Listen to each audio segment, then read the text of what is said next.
తెలీదు. పవన్ కళ్యాణ్ ఏమంటాడంటే నేను సింహం ఒకటే, సేమ్ టు సేమ్. తేడా ఏంటంటే అది గడ్డం తీసుకోదు, నేను గడ్డం తీసుకోను. అయితే ఈయన కూడా గడ్డం తీసుకోవడం మానేశాడు. ఓకే, అంతేంటంటే సేమ్ టు సేమ్ అనేది మీరు అర్థం చేసుకున్నట్లయితే మేమేమంటున్నామంటే రానున్న కాలంలో వామపక్షాలు మాత్రమే ప్రత్యామ్నాయం. ఈ దేశాన్ని రక్షించాలన్నా, మన రాష్ట్రాన్ని రక్షించాలన్నా సిపిఎం పార్టీ, ఇతర కమ్యూనిస్ట్ పార్టీలు, ఇతర ప్రజాతంత్ర పార్టీలు ఇవే దేశానికి ప్రత్యామ్నాయం, మన రాష్ట్రానికి ప్రత్యామ్నాయం.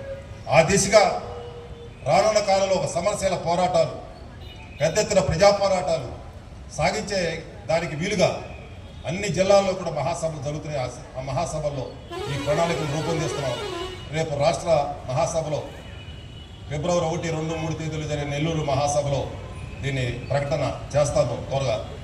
ఏ ప్రాంతాల్లో విస్తృతంగా, ఏ జిల్లాలో ఎంత పెద్ద ఎత్తున పోరాటాలు చేయాలి, ఏ రూపంలో పోరాటం చేయాలి అంటే కార్మిక వర్గం, ఉద్యోగులు, వాళ్ళకి ఇచ్చిన వాగ్దానాలు, ఇంతకుముందు ఇచ్చేసిన వాగ్దానాలు, వాళ్ళకి సంబంధించిన అనేక హక్కులు, వాళ్ళ జీతాలకు సంబంధించిన సమస్యలు కార్మిక రంగంలో, అలాగే గ్రామీణ ప్రాంతాల్లో లక్షలాది ఎకరాల భూముల సమస్యలు, పోలవరం సమస్య, రాజధాని సమస్య, ఇలాంటి అనేక రకాల సమస్యల మీద తీర్మానాలు చేసి రాబోయే కాలంలో సిపిఎం పార్టీ రాష్ట్రంలో అన్ని శక్తులు కూడా ఈ వైసీపీకి వ్యతిరేకంగా, ఈ టీడీపీ కూటమికి వ్యతిరేకంగా ఉండే అన్ని శక్తుల్ని కూడా సమీకరించి వామపక్ష ప్రజాస్వామిక శక్తుల్ని పెద్ద ఎత్తున పోరాటాలకి సమాయత్తం అవుతుంది.